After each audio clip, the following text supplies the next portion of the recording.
Let me ask you something, Ron. You're genuine, very rare thing. Genuine working class revolutionary. Yeah. We could see with how quick all the progressives flipped over. All it took was this free lunch. That's it. That's it. If that.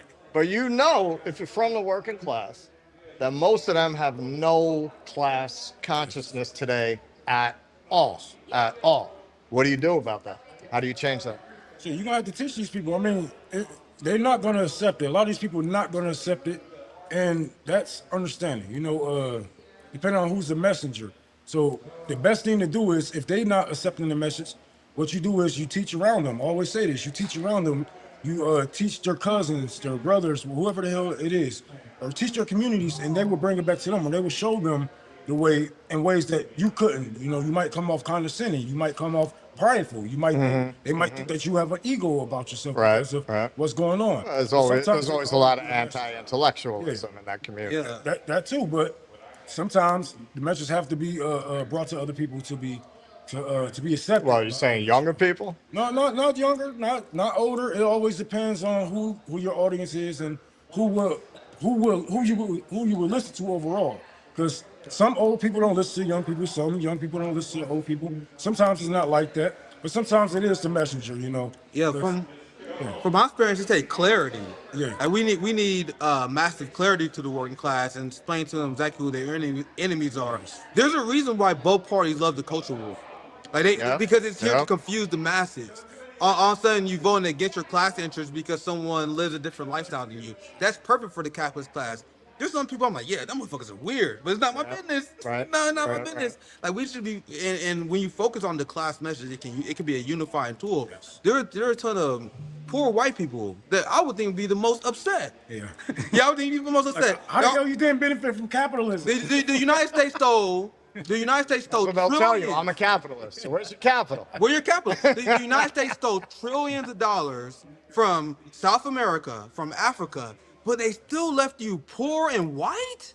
And you more upset with someone who identifies with a different gender. That's what you're focused. Like to me, that never makes sense. And it's clear, and because it clicks for people, because people see the gender. It's one thing that's very divisive. And the ruling class saw how divisive it was. Yep. They're like, "We got you. Yep. We got you." And then they say, oh, this is breaking up the family. That is breaking up the family. Nobody's breaking up your family but these elites. They are killing your family. They are neglecting your family. With the lack of healthcare, with the lack of housing.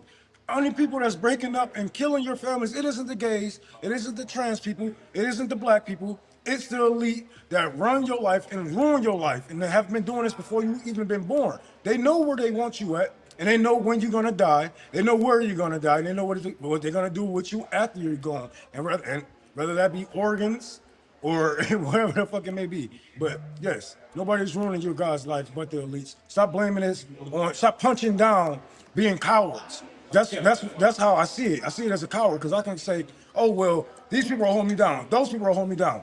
I know that's not the fucking truth, but I'm taking an easy way out because I'm too scared to fight the big man. I'm too scared to fight the boss battle. So I'm gonna go back and play on easy mode. I'm gonna keep going back and play on easy mode and punch down on the gays and the trans people. But in all reality, we know who's the real boogeyman, who's the real monster in this country. Yeah, and they get celebrities to sing. They got Beyonce for Kamala Harris. They got Hulk Hogan saying, "What you gonna do?" They got all these. They doing everything they can to trick workers. They got these celebrities jumping, singing, doing everything. We gotta be clear. We gotta be clear who the enemies is, and Israel. That's what they do. That's the enemy. Did he? Yeah, Shaq is a whore. That motherfucker got $500 million. He would do an ad for genocide. He did. So we gotta understand all.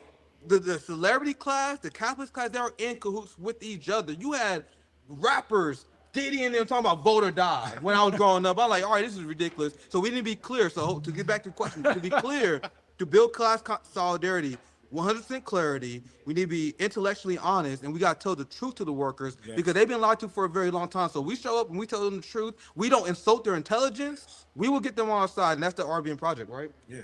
Oh, yeah. And that's why, a lot of people are skeptical when it comes to voices like ours. You can clap. Revolution. This was a DSA. because they have been lied to. right. They have been lied to. So All right. it is kind of hard to accept this as what it is. You know what I'm saying? Some people come to you and be like, you know, this is going on. This is what we can do. It's kind of hard to accept that because a lot of people have been doing this. They have been coming to these people. They have been having them canvas for these people, and they get no benefit from it. They have no laws passed for these people. They, you know, sometimes you can just be burnt out on it all. I don't even care about politics. I don't. Yep. No, and it can be disheartening. But like I said, just keep teaching the people, and if you can't reach them, reach somebody around them, and maybe with the actions that they are showing around them, maybe they pick up the remote control, the torch, the baton, whatever the hell you want to call it. Maybe they pick it up once again and get back on the ground. But we all need each other. We all need to educate our masses because that's the first step to revolution. Please clap.